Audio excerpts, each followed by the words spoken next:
ઉદાહરણ નંબર 2 એનું statement important એવી વસ્તુ છે કે જે આપણને સ્વાધ્યાય 9.2 એક્ઝામ્પલ કરવામાં કામ આવશે.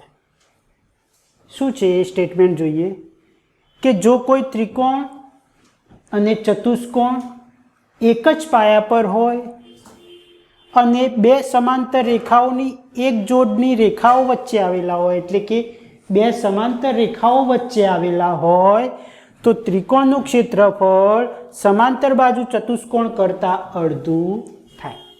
કોનું ક્ષેત્રફળ? ત્રિકોણનું ક્ષેત્રફળ ચતુષ્કોણ કરતાં અડધું થાય. ક્લિયર? તો શું લખીશું પક્ષની અંદર કે ત્રિકોણ ABP લઉં છું અને ચતુષ્કોણ ABCD લઉં છું. બરાબર? ABCD કયા પાયા પર છે? AB પાયા પર. અને કઈ બે સમાંતર રેખાઓ વચ્ચે છે? AB અને CD ની વચ્ચે આવેલા છે. કોની કોની વચ્ચે આવેલા છે? AB અને CD ની વચ્ચે. બરાબર?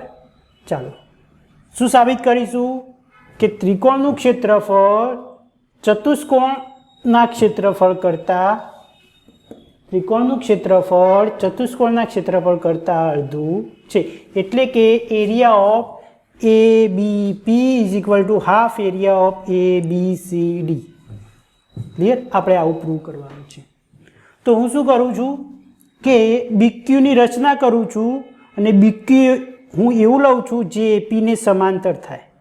એટલે કે આ AP છે એને સમાંતર થાય એવું BQ લઉં છું, જેથી ABQP સમાંતર બાજુ ચતુષ્કોણ થાય. બરાબર? મેં એની રચના કરી. હવે જો પ્રમેય 9.1 આપણે ભણ્યા કે જો બે સમાંતર બાજુ ચતુષ્કોણ એક જ પાયા પર અને બે સમાંતર રેખાઓની વચ્ચે હોય તો બંનેના ક્ષેત્રફળ સમાન થાય. ભણ્યા? તો આપણે બે ચતુષ્કોણ લઈ લઈએ ABQP અને ABCD. એક જ પાયા પર છે AB અને બે સમાંતર રેખાઓની વચ્ચે છે જો કઈ AB અને PC. બરાબર? તો એ બંનેના ક્ષેત્રફળ સમાન થશે. ABQP અને ABCD જો અહીંયા લખ્યું છે કે સમાંતર બાજુ ચતુષ્કોણ ABQP અને ABCD એક જ પાયા AB પર અને બે સમાંતર રેખાઓ AB અને PC ની વચ્ચે આવેલા છે. ધેરફોર બંનેના એરિયા સમાન થશે પ્રમેય 9.1 મુજબ. પરંતુ યાદ કરો પ્રમેય 8.1 કે સમાંતર બાજુ ચતુષ્કોણનો વિકર્ણ બે એકરૂપ ત્રિકોણ વાળા બે એકરૂપ ત્રિકોણ બનાવે. એટલે કે ચતુષ્કોણ બે એકરૂપ ત્રિકોણ બનાવે. એટલે કયો મેં લીધો છે ચતુષ્કોણ ABQP સમાંતર બાજુ ચતુષ્કોણ છે તો એનો વિકર્ણ છે PB છે. એનો વિકર્ણ જો તો એના દ્વારા બનતા બે ત્રિકોણ કયા છે? એના દ્વારા બનતા બે ત્રિકોણ PAB અને BQP છે. બે ત્રિકોણ તે એ બંને ત્રિકોણ કેવા થશે? એકરૂપ થશે. અને મેં સ્ટાર્ટિંગમાં જ કહ્યું તમને કે જો બે એકરૂપ આકૃતિ હોય તો એમના એરિયા સમાન થાય. બરાબર છે? અને અહીંયા શું કારણ આપશો તમે કે આ બે ત્રિકોણ એકરૂપ કેમ થયા? કેમ કે ચતુષ્કોણ ABQP સમાંતર બાજુ ચતુષ્કોણ છે અને કોના દ્વારા બે ત્રિકોણ રચાય છે? વિકર્ણ PB દ્વારા. તમારે અહીંયા એવું લખવું હોય તો લખી શકો કે વિકર્ણ PB દ્વારા રચાતા બે ત્રિકોણ PAB અને BQP એકરૂપ થાય. બરાબર? એટલે બે ત્રિકોણ એકરૂપ થઈ ગયા તો એમના એરિયા સમાન થઈ ગયા. બંનેના એરિયા સમાન થઈ ગયા. કોના કોના? PAB અને BQP ના. એટલે કે આનો એરિયા વત્તા આનો એરિયા ઇઝ ઇક્વલ ટુ આખો ABQP નો એરિયા થશે. એટલે કે જેટલો PAB નો એરિયા છે એટલો જ BQP નો એરિયા છે. તો હું એવું કહી શકું કે ચતુષ્કોણનો એરિયા જેટલો ચતુષ્કોણનો એરિયા છે એના કરતાં ત્રિકોણનો એરિયા અડધો હશે. કેમ? કેમ કે બંનેના એરિયા સેમ છે. તો આખો ચતુષ્કોણ સપોઝ આનો એરિયા x છે,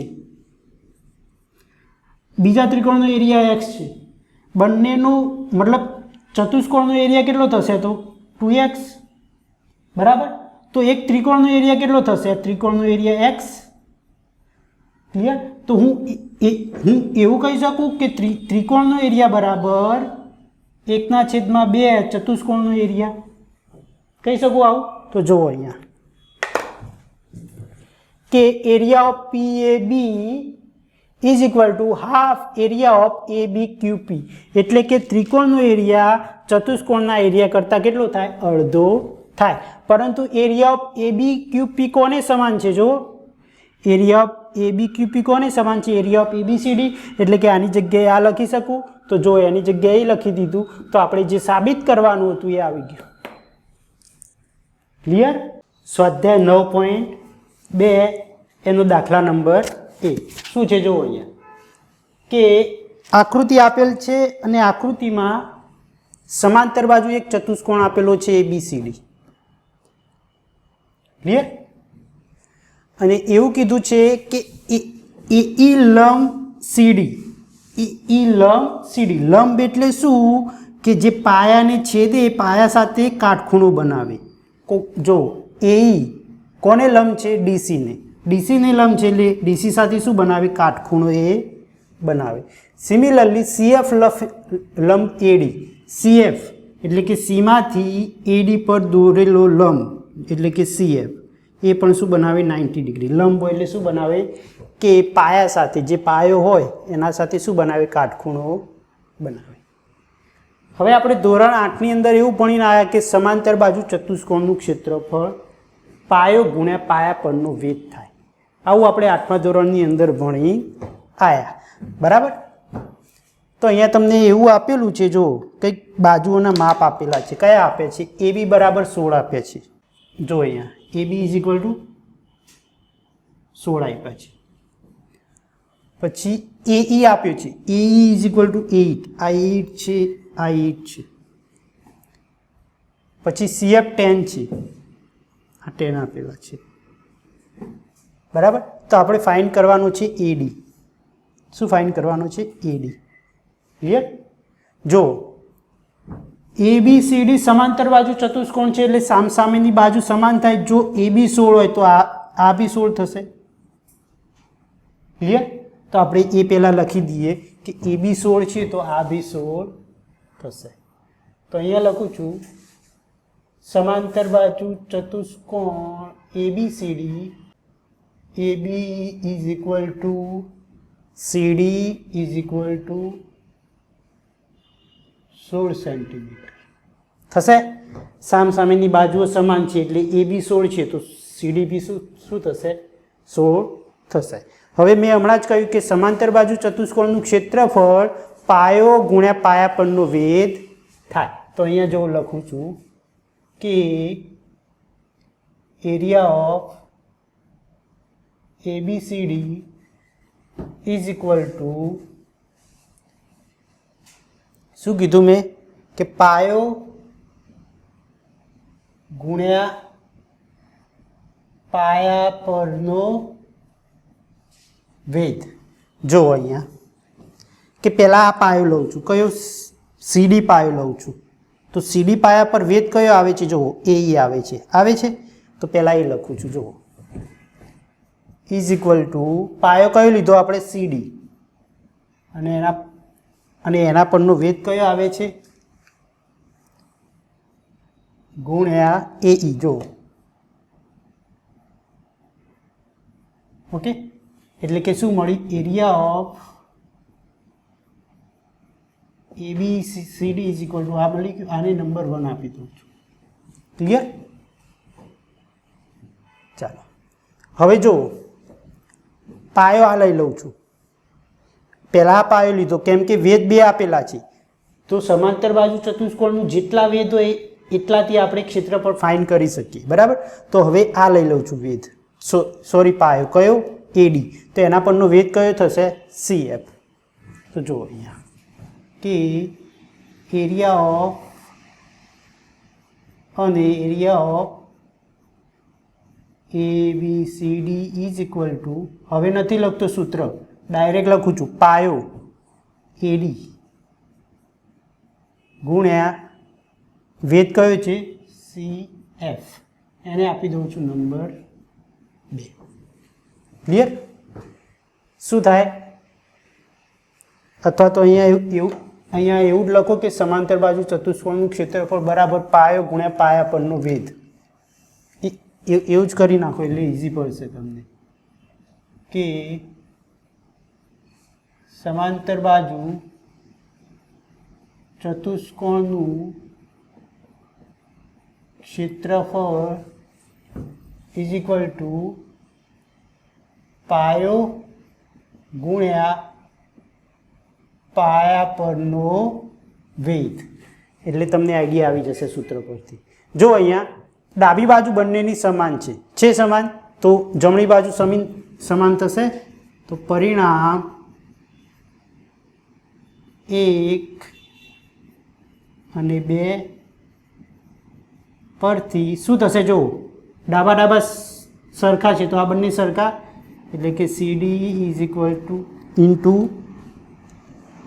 AE is equal to AD into CF. જો આપણને માપ આપેલા છે, CD કેટલો છે? 16 છે. AE કેટલો છે? 8. પછી ઇઝ ઇક્વલ ટુ AD આપણે શોધવાનું છે, અને CF 10. ક્લિયર? હવે 10 અહીંયા લાવી દો ભાગાકારમાં, તો AD મળી જશે. Therefore AD is equal to 16/8/10. બંનેનો ગુણાકાર કરી દો. 8 સંગ 48નો 8 વધી 4, 1 8 8 ને 4 12, 128/10. એટલે કેટલા આવશે? 1 પોઈન્ટ કાપી દો, 12.8 સેન્ટીમીટર. ક્લિયર? દાખલા નંબર 2. શું છે દાખલા નંબર 2? કે ABCD સમાંતર બાજુ ચતુષ્કોણ છે અને એમની બાજુઓના મધ્ય બિંદુઓ આપેલા છે. કયા? EFGH. કઈ બાજુઓના? તો AB નું મધ્ય બિંદુ E, BC નું F, CD નું G અને AD નું H આપણે લઈ લીધું છે મધ્ય બિંદુ. તો આપણે એવું સાબિત કરવાનું છે કે મધ્ય બિંદુઓને જોડવાથી મળતા ચતુષ્કોણનું ક્ષેત્રફળ, એટલે કે મધ્ય બિંદુઓને જોડવાથી મળતા ચતુષ્કોણનું ક્ષેત્રફળ એ આપેલા ચતુષ્કોણના ક્ષેત્રફળ કરતાં અડધું હોય છે. ક્લિયર? એવું બી તમને જરૂરી નથી આવું આપી શકે, તમને એવું પૂછી શકે કે સમાંતર બાજુ ચતુષ્કોણના મધ્ય બિંદુઓને જોડવાથી મળતા ચતુષ્કોણનું ક્ષેત્રફળ એ આપેલા ચતુષ્કોણ કરતાં અડધું હોય છે. તમને ક્વેશ્ચન એ રીતે બી પૂછી શકે. ક્લિયર? તો શું થાય? જો કે EFGH નું ક્ષેત્રફળ એરિયા ઓફ ABCD કરતાં અડધું છે, એવું આપણે સાબિત કરવાનું છે. તો શું કરીએ? પહેલાં પક્ષ સાધ્ય લખી દઈએ આપણે. તો જુઓ, ચાલો શું લખ્યું? પક્ષ કે સમાંતર બાજુ ચતુષ્કોણ ABCDમાં બાજુઓ AB, BC, CD અને AD ના મધ્ય બિંદુઓ અનુક્રમે E, F, G અને H છે. સાધ્ય શું સાબિત કરવાનું છે? જો કે area of EFGH is equal to half area of ABCD. Clear? હવે આપણે એક રચના કરીએ છીએ. શું રચના કરીએ છીએ? કે G ની રચના કરીએ છીએ કે GE દોરો. ક્લિયર? તો શું લખીશું? GE દોરો. જોઈ લો અહીંયા રચના શેની કરી? GE. ચાલો હવે આગળ સાબિતી આપીએ.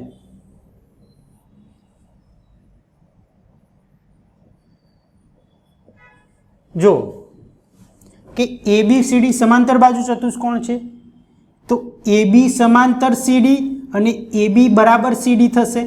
જો અહીંયા લખું છું કે ચતુષ્કોણ ABCD સમાંતર બાજુ ચતુષ્કોણ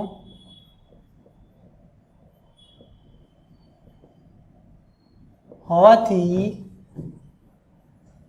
AB ઇઝ ઇક્વલ ટુ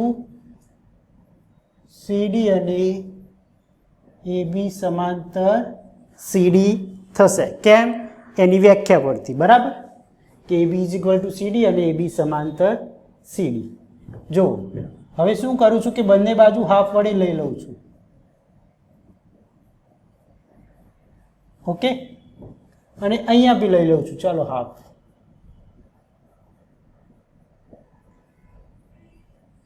જો હાફ એ બી શું થશે? જો હાફ એ બી શું થશે? આટલું થશે એ બી. કેમ? કેમ કે ઈ એ બીનું મધ્ય બિંદુ છે એટલે આ બંને ભાગ સરખા થશે. કયા? આ ભાગ અને આ ભાગ. તો હું એવું લખી શકું કે એ બીનો હાફ ઈ બી છે. ઓકે, અને હાફ સીડી શું થશે? જો અહીંયા સીડીનું મધ્ય બિંદુ જી છે તો સીડીનો હાફ કેટલો થશે? સીજી જેટલો. તો અહીંયા શું થશે? સીજી. અને અહીંયા જુઓ હાફ એ બી શું થશે? ઈ બી સમાંતર સીજી. કેમ? તો અહીંયા કારણ આપવું હોય તો આપી દેવાનું તમારે કે એ બી અને સીજીના મધ્ય બિંદુ, અથવા તો પક્ષ લખી કાઢો ને, પક્ષની અંદર મેં આપેલા છે. બરાબર, તો અહીંયા લખી દેવાનું પક્ષ પરથી. ક્લિયર? કેમ? અહીંયા લખેલા છે આપણે એ બી અને સીજીના મધ્ય બિંદુ અનુક્રમે કયા કયા આવે છે? ઈ અને જી આવે છે. બરાબર, એટલે પક્ષ પરથી થઈ ગયું આપણું કામ. નહીંતર તમારે અહીંયા તમે એ કારણ એવું બી આપી શકો કે એ બીનું મધ્ય બિંદુ ઈ અને સીડીનું મધ્ય બિંદુ જી છે. એવું કારણ બી અહીંયા આપી શકો. જુઓ કે આને સમાંતર થઈ ગઈ અને આને ઇક્વલ બી થઈ ગઈ. આ બંને બાજુ સમાન અને સમાંતર, સમાન અને સમાંતર. તો પ્રમેય 8.8 મુજબ યાદ કરો, ગયા ચેપ્ટરમાં શું કહી શકીએ? ધેરફોર ચતુષ્કોણ ઈ બી સી જી સમાંતર બાજુ ચતુષ્કોણ છે. શું થશે? સમાન અને સમાંતર છે તો શું થશે? ધેરફોર ઈ બી સી જી સમાંતર બાજુ ચતુષ્કોણ છે. જો આ સમાંતર બાજુ ચતુષ્કોણ થઈ ગયો તો અહીંયા ધ્યાન આપો. તમે ભૂલી જાઓ આ બધું, આટલો ભાગ ભૂલી જાઓ. શું દેખાય છે? કે ઈ બી સી જી સમાંતર બાજુ ચતુષ્કોણ અને એની અંદર એક ત્રિકોણ આવેલો દેખાય છે. દેખાય છે? અને બંને એક જ પાયા પર આવેલા છે. જુઓ, બંને એક જ પાયા. કયા? જી પર આવેલા છે. તો યાદ કરો ઉદાહરણ 2 કે જો સમાંતર બાજુ ચતુષ્કોણ અને એક ત્રિકોણનો પાયો એક જ હોય અને બે સમાંતર રેખાઓની વચ્ચે હોય તો ત્રિકોણનું ક્ષેત્રફળ ચતુષ્કોણના ક્ષેત્રફળ કરતાં અડધું થાય. એવું આપણે ઉદાહરણ 2 માં જોયું. તો જુઓ અહીંયા કે અહીં ત્રિકોણ EFG અને ચતુષ્કોણ સમાંતર બાજુ ચતુષ્કોણ છે. જોજો અહીંયા લખજો, સમાંતર બાજુ ચતુષ્કોણ અને સમાંતર બાજુ ચતુષ્કોણ ABCD. અહીંયા જગ્યા નથી મારે એટલે તમે અહીંયા આખું લખજો. સમાંતર બાજુ ચતુષ્કોણ ABCD એક જ પાયા GE પર અને બે સમાંતર રેખાઓની વચ્ચે આવેલા છે. કઈ બે? CB અને GE, આ બંને. તો શું કહી શકું હું? Therefore area of EFG is equal to half area of કયો ચતુષ્કોણ લીધો છે આપણે? કયો ચતુષ્કોણ? EBCG.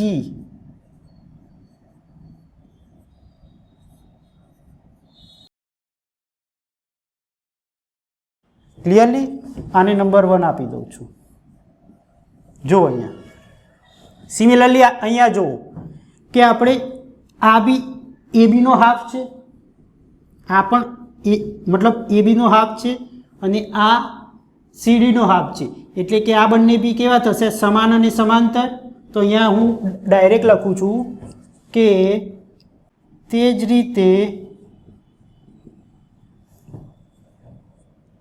રીતે AE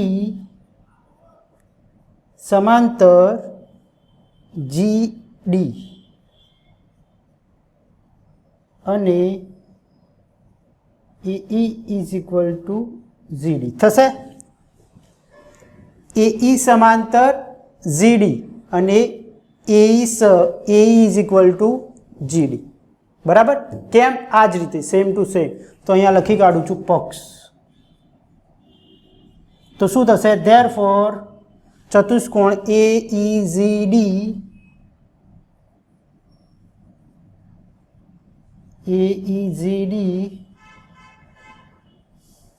સમાંતર બાજુ ચતુષ્કોણ છે. કેમ? કેમ કે AE સમાંતર GD અને A is equal to GD છે. તો શું થશે? AEGD સમાંતર બાજુ ચતુષ્કોણ છે. જો એ સમાંતર બાજુ ચતુષ્કોણ છે તો આ ત્રિકોણ જુઓ, ત્રિકોણ EGH, કયો? EGH અને ચતુષ્કોણ AEGD એક જ પાયા પર છે. જુઓ કયા? GE પર. અને બે સમાંતર રેખાઓ કઈ? આ બંને સમાંતર રેખાઓની વચ્ચે છે. તો જુઓ અહીંયા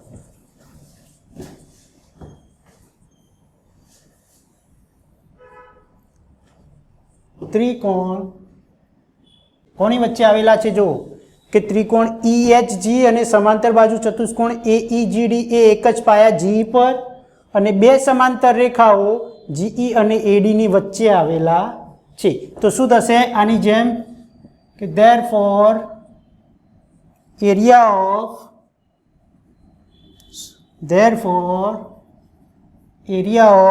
કયો ત્રિકોણ છે? EHG is equal to half area of ચતુષ્કોણ કયો છે? AEGD થશે. આવું આને આપી દઉં છું પરિણામ નંબર 2. ક્લિયર? પરિણામ 1 મળી ગયું અને પરિણામ AEGD.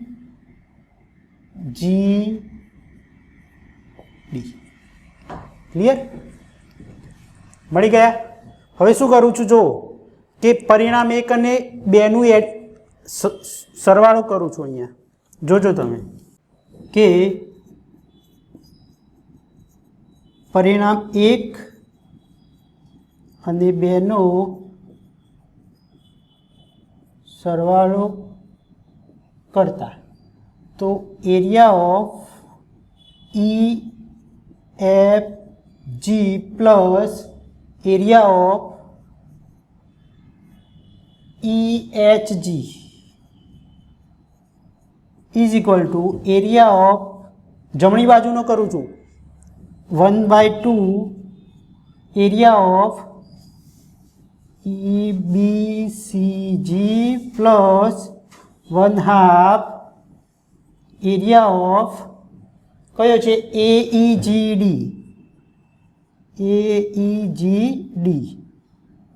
Clear? Half area of AEGD. જો હવે અહીંયા જુઓ કે આ ત્રિકોણ અને આ ત્રિકોણનું એડિશન આપણને શું આપે છે? જુઓ EFGH આપે છે. કોનું?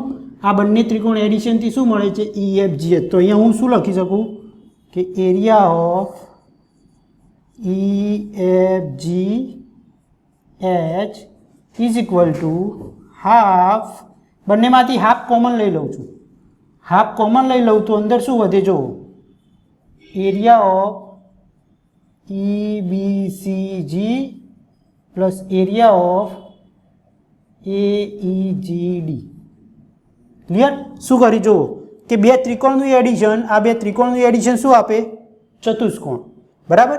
અને અહીંયાથી 1/2 કોમન લઈ લીધા તો શું મળ્યું? Area of EBCG plus area of EEGD. એટલે કે આ ચતુષ્કોણનું ક્ષેત્રફળ વત્તા આ ચતુષ્કોણનું ક્ષેત્રફળ. તો બે ચતુષ્કોણના ક્ષેત્રફળ મિક્સઅપ કરીને કોનું ક્ષેત્રફળ મળે? જુઓ ABCD નું મળે. તો શું લખી શકું અહીંયા? Half area of ABCD. therefore area of EFGH જે આપણે સાબિત કરવાનું હતું, જોઈ લો, જે આપણે સાબિત કરવાનું હતું એ આવી ગયું.